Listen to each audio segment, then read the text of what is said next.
Khi Ukraine tuyên bố bắt đầu phản công, Nga điều chuyển lực lượng mạnh nhất từ Kherson để chặn bước tiến của lực lượng Kiev. Vào lúc chiến sự leo thang, Thụy Điển khẳng định làm mọi thứ trong khả năng để đảm bảo Ukraine giành thắng lợi sau cùng. Về phía Moscow, Tổng thống Putin thừa nhận Nga cần nhiều vũ khí hiện đại hơn để giành chiến thắng. Trong lúc chiến trường Đông Âu nổi lửa, mặt trận ngoại giao cũng nóng lên với khẩu chiến Mỹ-Trung về hoạt động tình báo. Trước sự kiềm chế của phương Tây, Bắc Kinh tìm hướng đi mới và đạt nhiều thỏa thuận với khu vực Trung Đông. Thông tin đáng chú ý khác, nhà máy hạt nhân Fukushima bắt đầu thử nghiệm kế hoạch xả thải, bất chấp sự phản đối của các hiệp hội và người dân địa phương. Người dân quê nhà bày tỏ lòng thương tiếc tại đám tang cựu Thủ tướng Ý Silvio Berlusconi. Tất cả sẽ có trong chương trình Thời sự quốc tế ngay sau đây.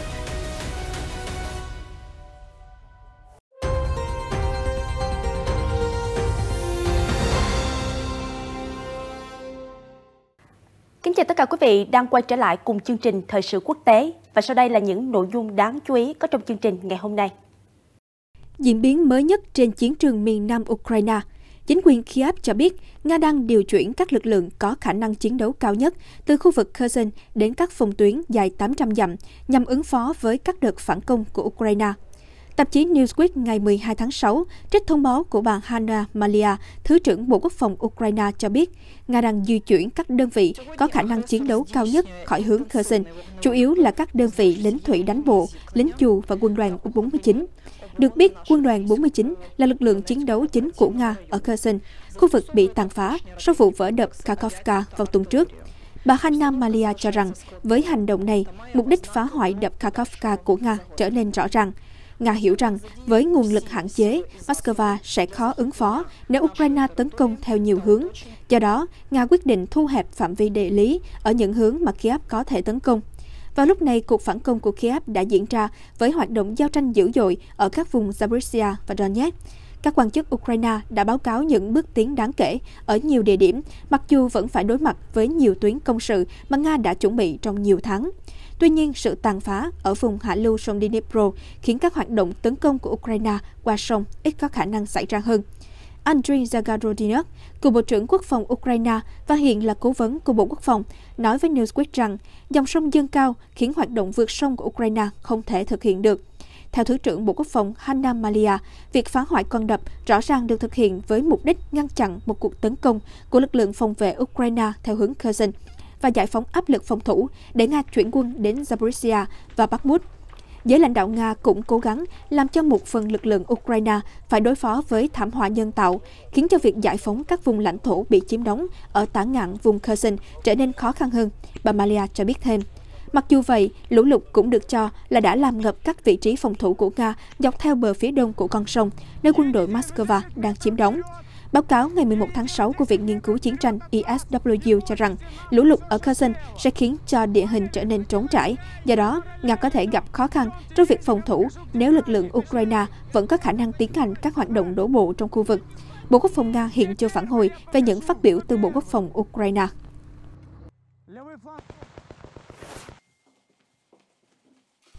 Liên quan đến vấn đề hỗ trợ cho Ukraine, Ngoại trưởng Thụy Điển khẳng định quốc gia này không loại trừ khả năng nào trong việc hỗ trợ cho chính quyền Kiev với mục tiêu giúp Ukraine giành chiến thắng quyết định. Reuters ngày 12 tháng 6 cho hay, khi trả lời phỏng vấn trong một cuộc họp báo tại thủ đô Warsaw của Ba Lan, Ngoại trưởng Thụy Điển Tobias Billström cho biết sự toàn vẹn lãnh thổ của Ukraine, bao gồm cả bán đảo Crimea, phải được khôi phục. Với tư cách là chủ tịch luân phiên của EU, Thụy Điển đang làm việc để đưa ra một gói trừng phạt mới của Liên minh châu Âu đối với Nga.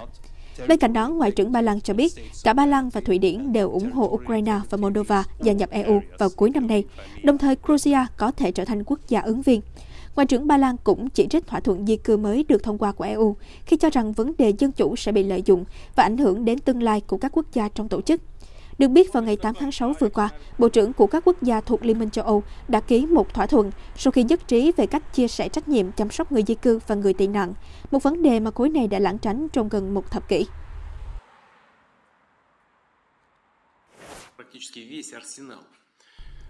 Liên quan đến sức mạnh quân đội Nga, Tổng thống Vladimir Putin thừa nhận lực lượng Moscow cần hiện đại hóa vũ khí nếu muốn giành chiến thắng trong cuộc chiến ở Ukraine.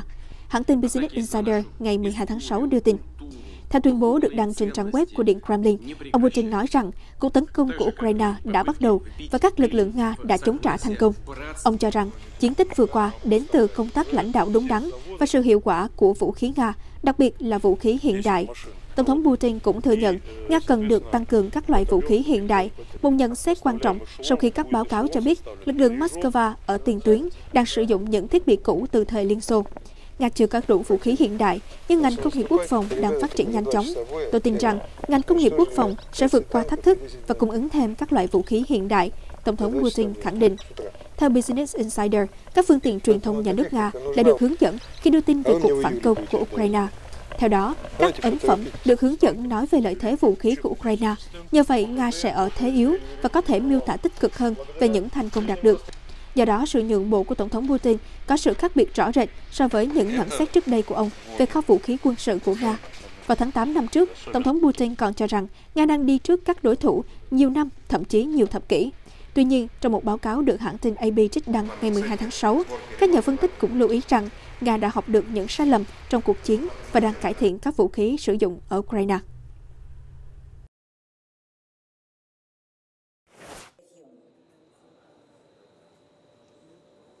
Trên lĩnh vực ngoại giao, hãng tin Bloomberg ngày 12 tháng 6 đưa tin Thủ tướng đã có chuyến công du chính thức tới Nga để thảo luận về vấn đề hợp tác kinh tế, trong bối cảnh cả hai đều hứng chịu lệnh trừng phạt từ Mỹ và phương Tây, đồng thời kim ngạch thương mại song phương giữa hai nước tăng mạnh trong thời gian qua. Thủ tướng Cuba Manuel Maduro Cruz viết trên Twitter rằng chuyến thăm sẽ giúp củng cố mối quan hệ lâu dài giữa hai quốc gia. Ông muốn gửi lời cảm ơn đến những người bạn Nga vì những hỗ trợ chiến lược cho Cuba. Trong suốt nhiều thập kỷ, Cuba không ngừng tìm cách tăng cường quan hệ với các đồng minh truyền thống, thường là các quốc gia mà Hoa Kỳ coi là đối thủ, điển hình như Nga.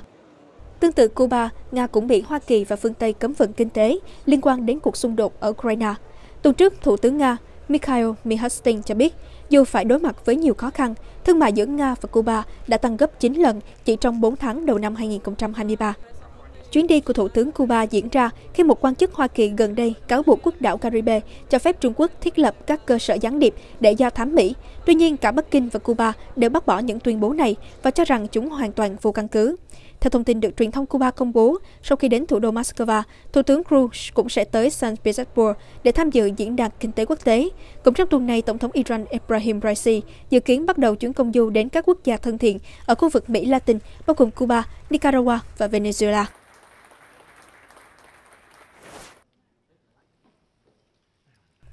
Liên quan đến mối bất hòa giữa hai đại kình địch Mỹ-Trung, Bloomberg hôm 12 tháng 6 cho hay Trung Quốc đã phủ nhận cáo buộc từ Mỹ khi nước này cho rằng Bắc Kinh đang hoạt động do thám ở Cuba.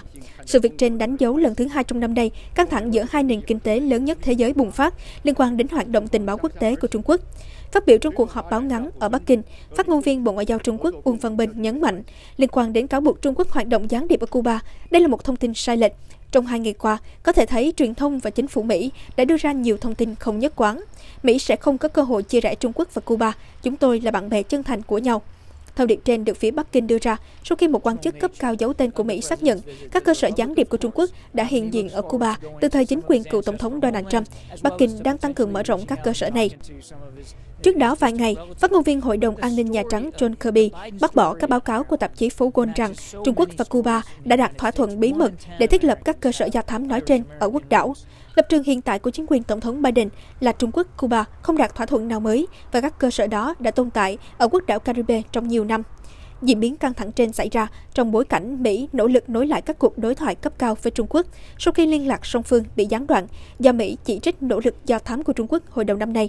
Trong tháng này, Ngoại trưởng Mỹ Antony Blinken có kế hoạch đến thăm Trung Quốc sau khi hoãn dự định hồi tháng 2 do vụ khinh khí cầu đi lạc. Về chuyến công du của Ngoại trưởng Mỹ, phát ngôn viên Uông Văn Bân nói ông không có gì để chia sẻ về chuyến thăm của ông Blinken và phía Trung Quốc vẫn chưa xác nhận kế hoạch này.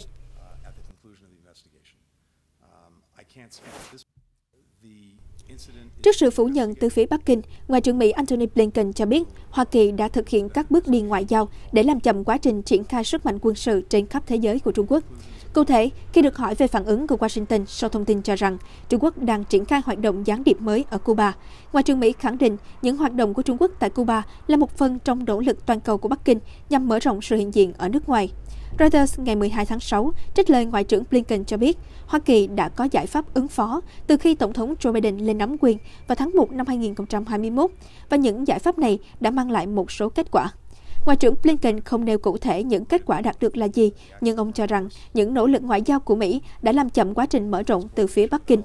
Ngoại trưởng Mỹ cho biết thêm, chính quyền của cựu Tổng thống Donald Trump đã biết về việc Trung Quốc nâng cấp các cơ sở thu thập thông tin tình báo ở Cuba vào năm 2019.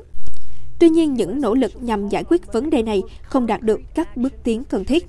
Đối với hoạt động của Trung Quốc ở Cuba, các quan chức sắp được bổ nhiệm dưới thời Tổng thống Biden đã nhận được thông báo về những nỗ lực của Trung Quốc nhằm mở rộng cơ sở hạ tầng, thu thập thông tin ở nước ngoài để Trung Quốc có thể triển khai và duy trì sức mạnh quân sự theo phạm vi rộng hơn.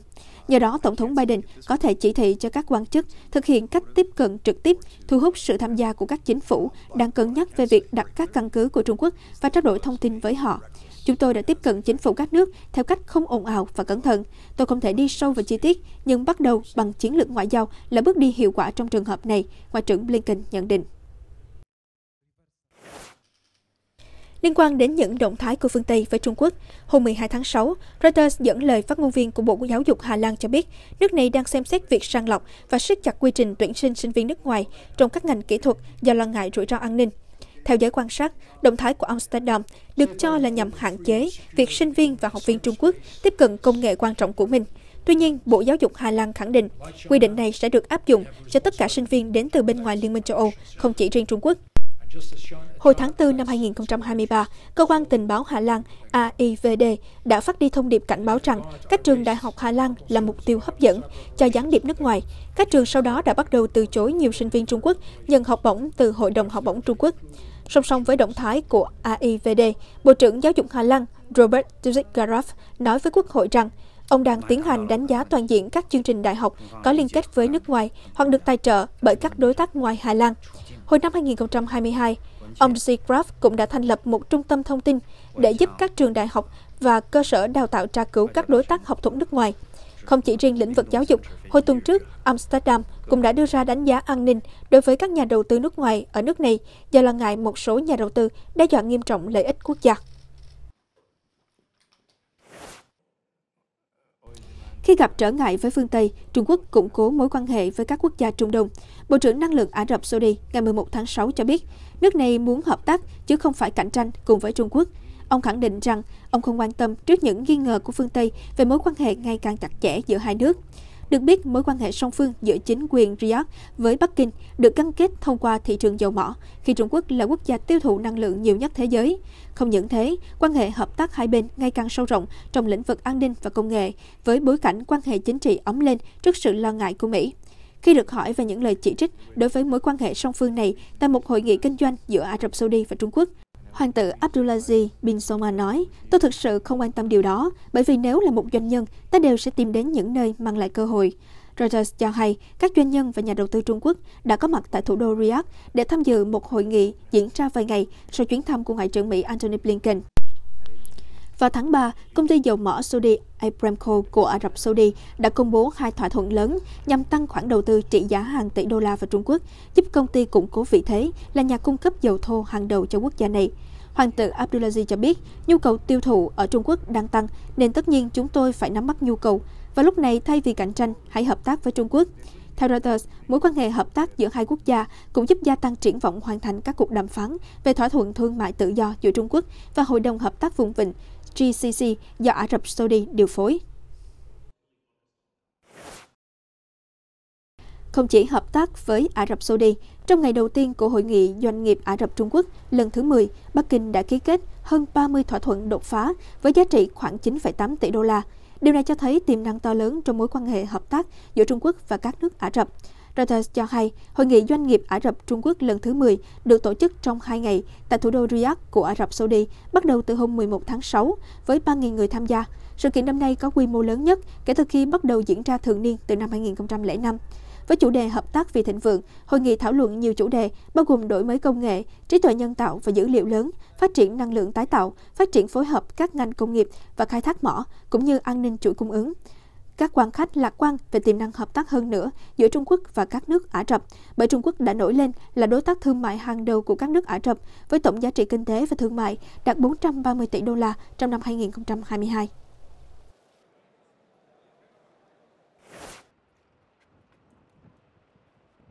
Ở diễn biến khác, hãng thông tấn Mỹ AP hôm 12 tháng 6 cho biết, công ty điện lực Tokyo, đơn vị điều hành nhà máy điện hạt nhân Fukushima Daiichi, đã bắt đầu thử nghiệm các cơ sở mới được xây dựng phục vụ kế hoạch xả chất thải phóng xạ hạt nhân đã qua xử lý ra biển. Kế hoạch trên vốn bị cộng đồng ngư nghiệp địa phương và nhiều quốc gia láng giềng phản đối kịch liệt. Cuộc thử nghiệm nói trên sử dụng nước ngọt thay vì nước thải đã qua xử lý. Các công nhân nhà máy đã kiểm tra các thiết bị khóa khẩn cấp và máy bơm tại các cơ sở vừa được xây mới. Đây là nơi pha loãng nước thải đã qua xử lý với lượng lớn nước biển. Sau đó, nước được pha loãng sẽ chảy qua một hầm dưới biển và xả ra đại dương ở vị trí cách bờ biển khoảng 1 km. Hầm dưới biển và những cơ sở quan trọng khác đã gần hoàn thành. Công ty điện lực Tokyo nói rằng các cuộc kiểm thử có thể tiếp tục trong khoảng 2 tuần trước khi thực hiện những cuộc thử nghiệm bắt buộc do cơ quan quản lý hạt nhân tiến hành, dự kiến vào đầu tháng 7 tới. Được biết, hồi tháng 4 năm 2021, chính phủ Nhật Bản đã thông báo kế hoạch dần dần xả nước thải đã qua xử lý, nhưng vẫn còn nhiễm chất phóng xạ ở mức độ nhẹ sau khi pha loãng đến mức mà Tokyo cho là an toàn.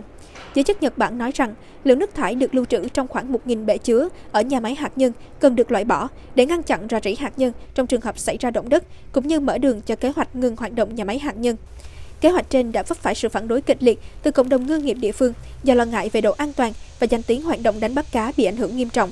Trong khi đó, các quốc gia láng giềng, bao gồm Trung Quốc, các quốc đảo Thái Bình Dương và Hàn Quốc cũng nêu quan ngại về vấn đề an toàn.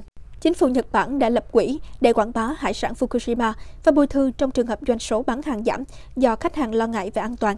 Giới chức Nhật Bản nói rằng nước đã pha loãng sẽ được thải ra biển trong nhiều thập kỷ nên không gây hại cho con người và sinh vật biển.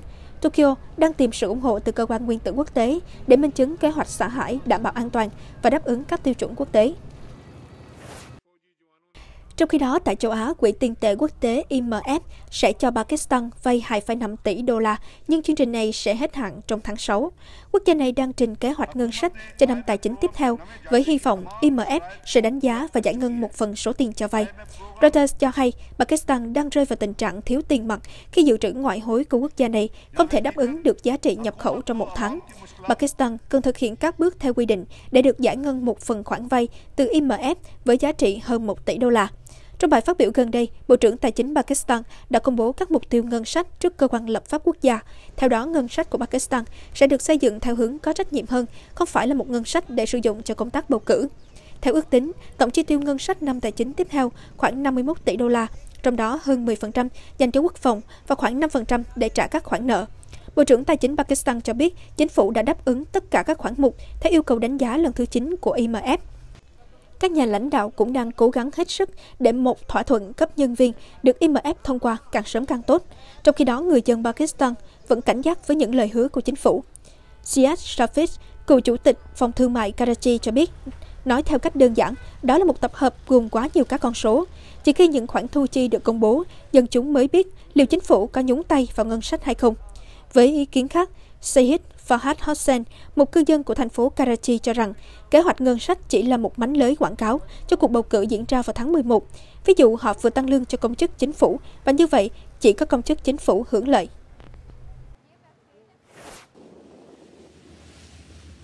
Thông tin khác liên quan đến rủi ro ô nhiễm tràn dầu nghiêm trọng ở khu vực Trung Đông. Liên Hợp Quốc cho biết các hoạt động trục vớt 1,1 triệu thùng dầu từ một tàu chở dầu neo đậu ngoài khơi bờ biển Yemen sẽ sớm bắt đầu sau khi một tàu hỗ trợ kỹ thuật đã tiếp cận hiện trường. Reuters cho hay tàu chở dầu Endeavour cùng với đội kỹ thuật đã có mặt gần tàu Safer ngoài khơi bờ biển Ras Issa của Yemen. Thông tin đăng tải trên Twitter của David Grassley, điều phối viên nhân đạo của Liên Hợp Quốc tại Yemen cho biết công tác trục vớt sẽ sớm được tiến hành. Để hoàn thành công việc, nguồn kinh phí bổ sung có vai trò rất quan trọng. Được biết, chiến tranh ở Yemen đã khiến hoạt động trục vớt dầu của tàu Safer bị đình chỉ vào năm 2015. Liên Hợp Quốc đã lên tiếng cảnh báo về cấu trúc tàu khi phương tiện này xuống cấp và có nguy cơ phát nổ. Nhiều năm qua, các quan chức của Liên Hợp Quốc đã cảnh báo Biển Đỏ và bờ biển của Yemen đang gặp rủi ro vì tàu chở dầu Safer có thể làm tràn lượng dầu gấp 4 lần so với thảm họa Exxon Valdez vào năm 1989 ngoài khơi Alaska. Sau đó, Liên Hợp Quốc đã phát động một đợt gây quỹ, thậm chí bắt đầu một chiến dịch huy động vốn từ cộng đồng để huy động 129 triệu đô la cần thiết để lấy dầu khỏi tàu Safer và chuyển lượng dầu này sang một tàu chở dầu thay thế, có tên gọi Nautica, đã khởi hành từ Trung Quốc vào đầu tháng 4. Liên Hợp Quốc cũng cho biết sẽ không thể dùng số tiền bán dầu để thanh toán cho hoạt động xử lý vì chưa rõ bên nào sẽ sở hữu lượng dầu trục vớt.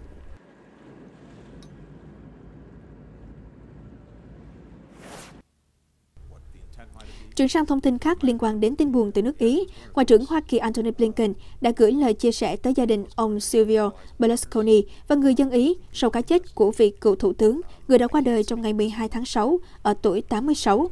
Reuters cho hay, trong cuộc họp báo cùng ngày với Ngoại trưởng Ý Antonio Tajani, Ngoại trưởng Mỹ Antony Blinken bày tỏ lòng thương tiếc và cho rằng cựu thủ tướng Berlusconi là một nhân vật cực kỳ quan trọng của nước Ý, không chỉ trong lĩnh vực chính trị mà còn trong những hoạt động cộng đồng khác. Được biết, cựu thủ tướng Berlusconi là thủ tướng tại vị lâu nhất của nước Ý và có mối quan hệ khá thân thiết với Tổng thống Nga Vladimir Putin. Ông Berlusconi đã mắc bệnh bạch cầu và thêm bệnh nhiễm trùng phổi thời gian gần đây. Vào tuần trước, vị cựu thủ tướng được đưa vào bệnh viện San Raffaele ở thành phố Milan và được chăm sóc bởi vợ cùng với các con trong những ngày cuối đời. Tại quê nhà của cựu thủ tướng Ý Silvio Berlusconi, sau khi ông qua đời vào ngày 12 tháng 6, những người đưa tang tập trung bên ngoài dinh thự của ông tại Arcor, một đô thị nằm ở phía đông bắc thành phố Milan. Mọi người để lại hoa, cờ, khăn quàng cổ và biểu ngữ bên ngoài biệt thự của vị cựu thủ tướng nước Ý để bày tỏ lòng biết ơn vì những cống hiến của ông cho nền chính trị và bộ môn bóng đá của quốc gia này. Ông ấy là một người tốt bụng và luôn muốn biết chuyện gì đang xảy ra với nước Ý xinh đẹp. Tôi muốn gửi đến lời chào trìu mến và muốn ông ấy biết rằng chúng tôi sẽ nhớ đến ông như một người rất quan trọng kể từ giờ phút này. Reuters cho hay, ông Berlusconi là người đã thay đổi nền chính trị của Ý bằng các chính sách phân cực và thường khiến các đồng minh lo lắng bằng những nhận xét có phần cứng rắn. Ngoài hoạt động chính trị, ông Berlusconi sở hữu câu lạc bộ bóng đá AC Milan đến năm 2017 và mua câu lạc bộ AC Monza vào năm 2018, ngay trước khi đội này lần đầu tiên thăng hạng lên Serie A vào năm 2022. Và những nội dung vừa rồi cũng đã khép lại chương trình Thời sự quốc tế hôm nay. Cảm ơn quý vị đã quan tâm theo dõi. Xin kính chào, tạm biệt và hẹn gặp lại.